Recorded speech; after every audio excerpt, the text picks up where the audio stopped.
It's really important that we sit down and think about that. Where do we want to go? Where do we see ourselves ending up? What does that seem like, feel like?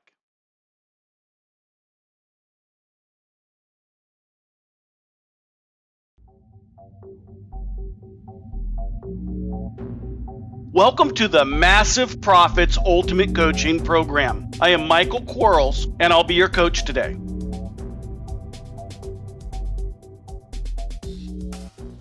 I'm a firm believer that without goals, you'll never fail. If you don't set goals, you will never worry about failure. You will absolutely never fail if you never set a goal.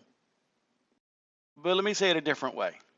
But without goals, you'll never accomplish what you set out to accomplish. So you'll never achieve either. So goals and setting them is extremely important in my opinion. The year that I did 200 transactions, that was my goal. I set out to do 200 transactions. 200 houses bought and sold. Pretty cool goal. What is your goal? What do you want to accomplish? Where do you want to end up? Really good friend of mine who, I don't know if he coined the phrase or he stole the phrase, it doesn't matter, it's a pretty good phrase. He said, you can't ask for directions if you don't know where you're going. So when we look at business and our goals, it's really important that we sit down and think about that. Where do we want to go? Where do we see ourselves ending up? What does that seem like, feel like? Let's look at the idea of setting goals. When you set one, make sure it's for something you really want, not just something that sounds good. Like, I'd like to have a goal of, hot air ballooning. Sounds good, not realistic.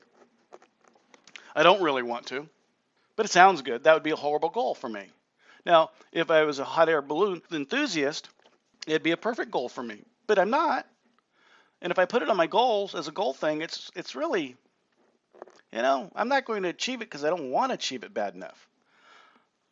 And you have to want to achieve them. Let's face it. If our goals are just lies, well, we know that. We know they're lies. No one else may know they're lies until they don't become truths. And then they'll soon find out that we just lie to ourselves a lot. The other thing that you have to do is you have to make sure that your goals are consistent with your personal values and how you see life. If you're a highly spiritual person, then your goals probably have to be in line with that, and that's perfectly understandable. Goals can't contradict one another. You can't have a goal to be, have a washboard stomach and, be a fitness model kind of thing, but also have a goal to be the world's best pastry chef. Something's not going to work.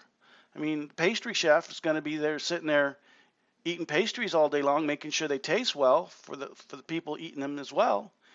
And he's not going to have, or she's not going to have the physical body that they want. So you can't have two goals that are contradictory. You can't say to yourself, I want to make a gazillion dollars right out of the gate in real estate investing, and also say I want to spend a gazillion hours with my family. Well, I appreciate the idea that we want to spend a lot of time with our family, and I appreciate the idea that we want to spend a lot of time building our business, but those are contradicting each other. So unfortunately, with a lot of goals, we prioritize things. Some of them we give more weight to than others. That just seems logical. But we can't have them contradict one another. And in my opinion, that there are 6 areas of life that we set goals in. We have family and home, which seems pretty easy to understand. Relatives, people we love, where we live, kind of stuff. Financial and career. And as you're going through this, for me, that would be you becoming a successful guerrilla real estate investor. Spiritual and ethical. Seems logical what spiritual is. Some people get caught up. I'm not spiritual. Well, people that aren't spiritual spiritual doesn't mean theology necessarily. You can meditate. You can do all kinds of things that you consider spiritual. People that go to church, they consider that spiritual as well. I think we should all be striving to be better ethical people. How do we set goals for that? Physical and health, I think those are important parts of our life in order to have one. Social and cultural, people get stuck on that. Well, what's a social goal? Well, it can't always be about work. Social, do you have friends? Do you like going to the different organizations and volunteering? Do you want to learn different cultures, different why people do what they do and the benefits of it, and see what the world's all about? Travel, learn the cultures of Europe and things like that. That'd be kind of a cool goal. And then mental and educational. Do you want to be a better learned person, more educated, or are you just happy where you're at? Do you always want to strive to improve yourself, or are you just okay? I know my ABCs, Mike, and that's as good as it'll get. Well, learn them backwards. Learn another language's ABCs. Stretch yourself. When you start writing your goals, don't use words like quit, stop, lose. New Year's resolutions, everybody says, I want to lose weight, I'm going to stop smoking, quit drinking kind of stuff. If you're 50 pounds too heavy, don't say you want to lose 50 pounds. Just say you want to be the weight that 50 pounds would be less. So if you weigh 250 pounds and you want to lose 250 pounds, say you want to be 200 pounds. Set the goal of 200 pounds. Don't set it, I want to lose 50 pounds. Because I tell you what, if you keep telling yourself that you're a stopper, that you're a quitter, that you're a loser, well, that's what you are. We are what we think we are. The mind is a huge thing, and we can absolutely tell ourselves that we're horrible people, that we're sick, then that we're not worthy of prosperity and abundance. Well, dang it, I think you are worthy. I wouldn't be here talking to you if I didn't think that you were worthy. So start thinking about yourself the same way I think about you and become positive people. Care about yourself. But don't stop things, don't quit things, don't lose things. Just change things. That's all you got to do. Probably one of the most important aspects of life is that you're always thinking positively. Yeah, I know it's hard. It's absolutely difficult to always be in a positive mind frame. We all get up on the wrong side of the bed. I vividly remember going into my MMA instructor, having a private class with him, and on the way there, no one could drive fast enough. Everybody was driving too slow. Everybody was just not doing anything that I needed them to do because I needed to get to the gym.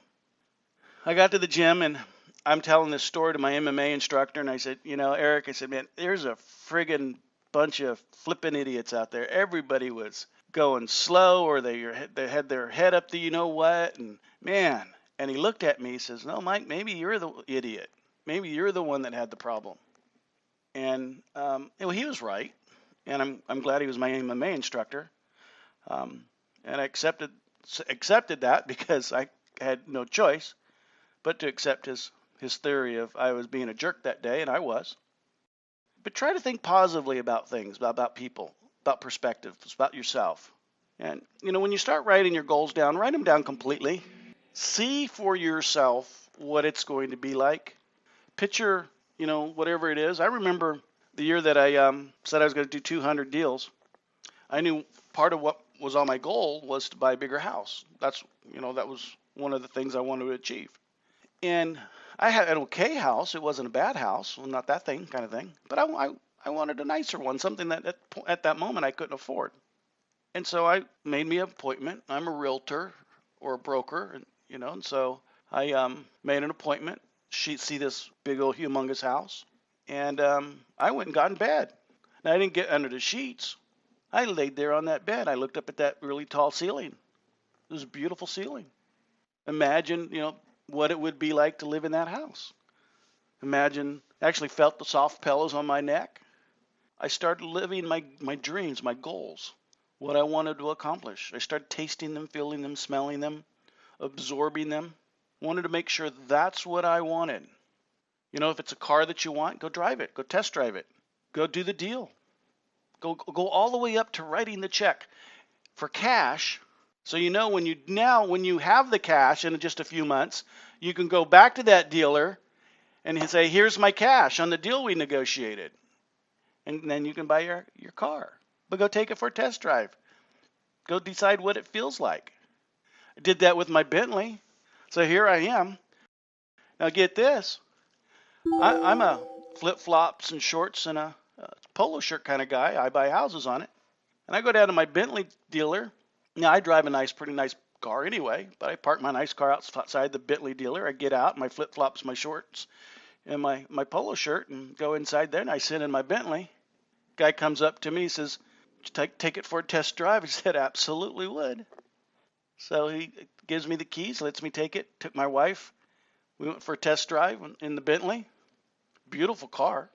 Way too friggin' much money.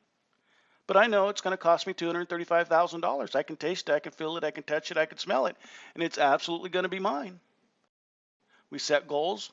We look at our goals. We make sure that what we want to accomplish is actually what we want to accomplish, and then we go accomplish it. Start feeling it. Start doing it. Make it important to us. Must be important. And you got to write them down. You know, what is a goal that's in your brain? What is that? Is that a dream? Well, write them down, share it with people. Let people hold you accountable. So when we do this, we want to make sure that everybody's on board with us. Let's face it. If you're in a relationship and your significant other doesn't want you to become a real estate investor, you're not going to be one. It's going to be awfully difficult. If your wife or your husband or your significant other tells you they think real people that buy houses at 70 cents on the dollar or 60 cents on the dollar or 50 cents on the dollar are just preying on unfortunate people and investors are the scum of the earth, well, you're probably not going to be an investor. And you do have three options. One option would be, as you learn negotiation, we're going to learn negotiation this year, to negotiate their opinion to be in favor with your opinion. Allow them to change your opinion, so allow them to make you believe that real estate investing is horrible. Or exchange them for somebody that has a better opinion that's more in line with your opinion. So you have three choices.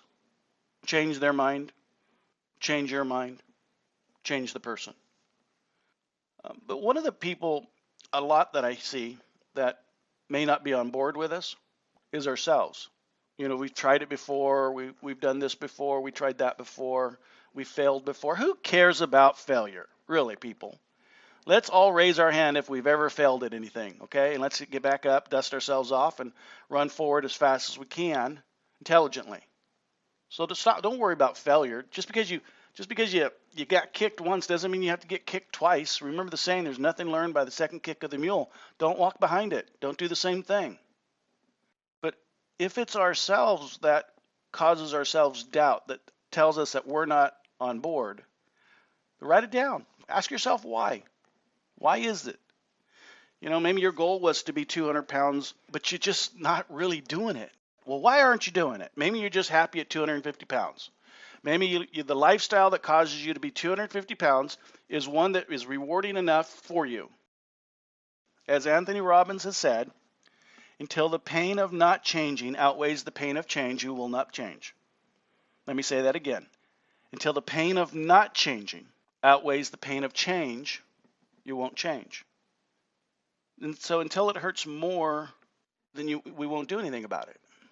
So if we're not on board, we need to know. So as we look at our goals and I write down our goals, as we write them down in those benchmarks, that 1 week, that 4 week, that 12 week, that 26 week, that 52 week, as those benchmarks hit us and we haven't achieved it, really look at why. Why did we do that? Maybe we didn't have anybody to hold us accountable, which I think is an extremely important thing. You know, you create a goal, well, you got to tell somebody about it. Then you got to tell someone else to hold you accountable. Kick my fanny, you know, if I don't do it. And that's okay. Accountability coaches are out there. We use them all the time. You know, I have 2 gym memberships. I have a key to the MMA gym. I have a gym in my house. It's a beautiful gym. And I still have a personal trainer that tells me, Mike, do 1 more push-up, do 2 more push-ups, do another squat. I have all this stuff, but I still need someone to hold me accountable. Well, life's like that. So, you know, find those people that'll hold you accountable. Imagine when you start writing down your goals, where you're going to be tomorrow if you don't change. Well, I'm still going to be in debt. I'm not going to have what I want. I'm still going to be 250 pounds and not less. I'm going to be the thing I don't want to be if I don't change, because I want to be something different. I want something different. And really set that inside your soul. Really understand what that means. And then let's write down what it's going to feel like in 6 months, in 1 year. And can be like fantasy kind of things. I want to envision, like if someone says, Mike, I want to be an investor, and in 5 years I want to have $5 million in the bank. Highly possible.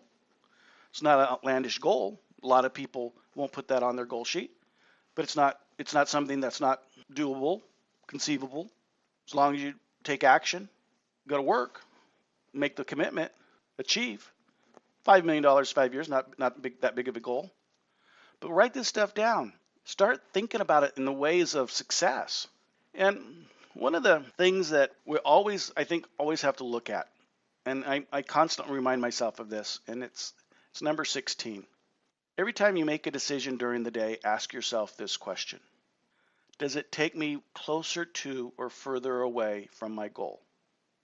If it takes you closer to, then you've made the right decision. If it's further away, well, you know what to do. So, sleeping in, going to bed late, one more beer, not returning a phone call, not asking, is that the least you'll take? Some of the goals, or some of the decisions that you do, how does it affect what you want to do? What do you want to accomplish? If it takes you closer to, then fall forward, soldier. If it takes you further away, well, turn around. Do something else, because it's taking you to further away. You're going in the wrong direction. So when you write down your goals, consistently ask yourself, is this benefiting my goal set, or is it eroding my goal set? And then you know what to do when you answer that question. I learned this one a long time ago, and everybody has someone that hates them. I know some of you listening here will say, no, I love everybody, and everybody loves me. Baloney. There's going to be someone out there that doesn't love you. There's going to be someone out there that doesn't like you. You're going to know them personally. There's going to be someone, an ex this, an ex that, whatever it was, something. We weren't angels our entire life. What if you had to give those folks that didn't like you $1,000? So at the end of this year, we looked at your goals and we said, we didn't achieve them. We didn't even come close to achieving them. And because of that, the punishment of that is I have to send these 3 checks made out for $1,000 to people that don't like me, that I don't care for, because I didn't keep the commitment to myself. I would hate to do that. I would hate to know someone that didn't like me benefited because of an action that I didn't take that would make me a better person, because when I wrote down my goals, I told myself these goals would make me a better person. So I didn't achieve them. Well, if I wrote down goals for 200 houses, bought and sold kind of stuff, and I got to 198, I'm not gonna send anybody $1,000 check. I got close. I think that's fine. But if I had got to 8, I didn't try hard enough. So they would have got that check. So think about setting things in place that causes you pain. Remember what we said about Anthony Robbins. Until the pain of not changing outweighs the pain of change, you won't change. So maybe this is exactly what you need. Affirmations, I love them. I get a kick out of them. I think they're some of the best things in life. Maybe I wasn't told I love you enough by my mom or dad. I don't know. Personal story.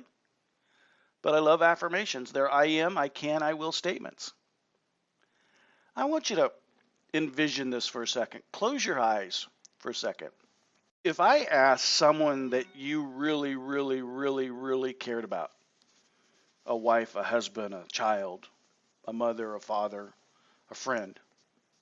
If I asked them to say something about you to me, and if you heard them say that, it would give you goosebumps of pride. You'd be just like have chills of just honor. You'd be so proud of yourself that this person thought of you that way. What would that be for you? What would that be if your child said, "My dad makes me feel so special and I love him so much"? What a great thing. I bet you that would give you goosebumps. What if you overheard your wife say how proud she was of you, or your parents to tell someone how much respect they have for you and what you do? What a great thing.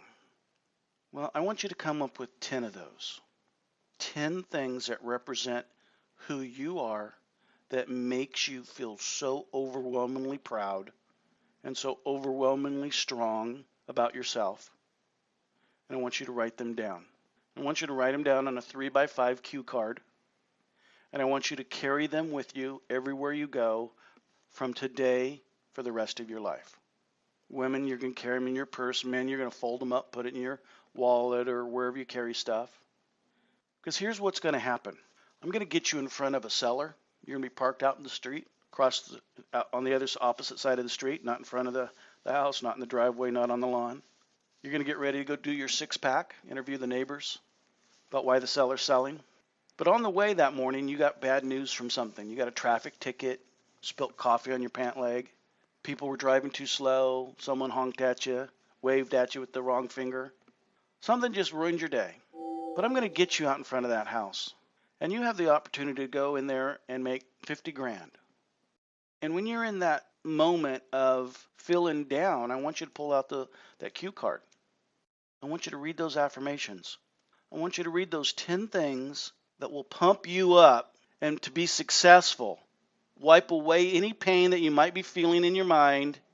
You are absolutely worthy of being there and having that opportunity.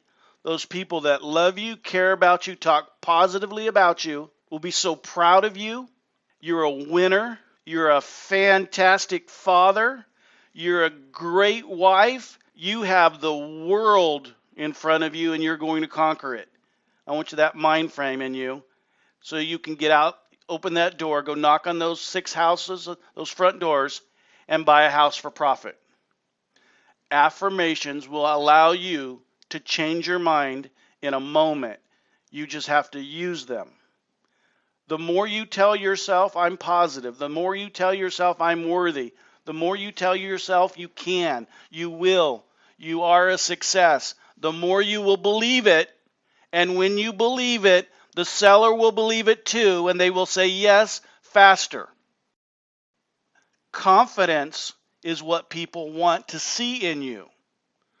People love following leaders. Be their leader. But you have to lead yourself there first. Affirmations will get you there. Pump yourself up. Pump yourself up. Pump yourself up. Be that leader. Highly, highly, highly important. I always think it's kind of cool, on a side note, to read quotes. Read what other highly successful people said and did. What were they like? You've heard the expression, and I'm going to screw it all up, paraphrase it, but you are your 7 closest friends kind of thing. That's what you are. Well, maybe none of your friends want to be rich and successful and have prosperity and abundance, have a lifestyle of achievement. Maybe none of them want that. Well, if you don't have any friends that are that, you got to change your friends because they will change you. They will change your mind about success. So let's start hanging out with people that are successful. And one of the easiest ways we can do that is to read some friggin' quotes from successful people. Ahoo! Man, it gets me excited.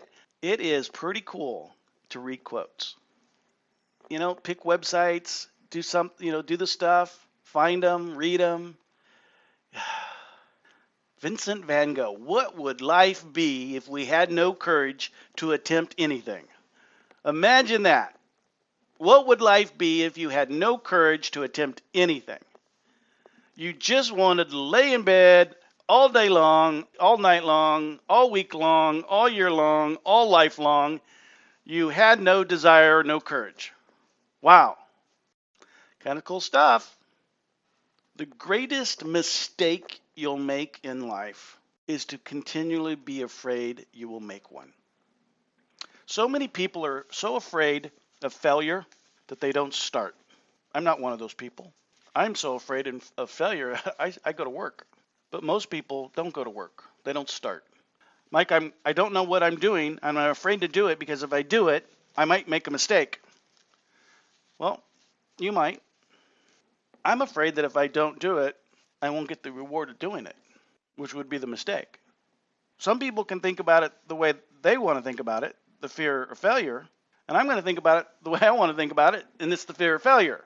I'm so afraid I will fail, I go to work. I go do it. I don't want to be a failure. I'm not afraid to fail, so I go to work. So just a different perspective. You know my quote I like the best, and it is mine, and that is, I am not a passive income earner. I'm a massive income earner. Let me say that one more time. And everybody on listening, you guys can share it. It can be yours. I'll loan it to you if you believe in it. I am not a passive income earner. I'm a massive income earner. It's all about goal setting. It's all about what you want to accomplish, what you want to achieve. What do you guys want to achieve? What is it that you want to accomplish? You want to make $1,000? You want to make $100,000? You want to kill 10 houses? What do you want to do? When you decide, fill out these sheets below. What do you want to get done in a week? What do you want to get done in 4 weeks, 12 weeks, 26 weeks? These are live documents. That's the beauty of goals. You accomplish them. You have to get more. Because in a year from now, your goal would have been achieved. So you constantly have to be setting more. Each one of you listening in, I want you to take a binder out, and I want it to be a green binder. I like green for goal setting because that means achievement. That means go. That doesn't mean stop. It's not black for, darkness kind of stuff. It's green for go. It's green for success. And every week, I want you to put your goal sheets in there. I want you to look at what week 4 was, or week 1. Did you achieve it? What's next week's week 1? So in a year, you're going to have 52 of these things that you just keep pushing out on your life. I want you to keep these things in. I want you to start tracking your success, what your mental success is. Put them in a green binder, last date on top. And then as you look back at it, when you're feeling, maybe you're down or something and your affirmations aren't working, pick up your goal sheet, your binder. Start thumbing through. Man, I did accomplish that. I set that and I did it. How friggin' awesome is that? I said it and I did it. Man, that's pretty cool. That gets me excited. Write down your goals. Make sure they don't conflict with each other. Make sure that they're really what you want. Make sure that they're wanted by those folks in your life that are important to you, and more importantly, yourself. Find out who's going to hold you accountable, who's going to help you succeed. Go taste your goals. Go touch your goals. Go smell your goals. Drive that car. Go book that vacation. Go start living life. That's what it's all about. It's not about buying houses. It's about life. Be positive. What are your 10 affirmations? What are the 10 things in you that make you get goosebumps about you? That's pretty cool. Hey, until next time, talk to you soon. Well, that was today's lesson. Thank you for joining me today. And remember, always be selling and always be buying. See you next time.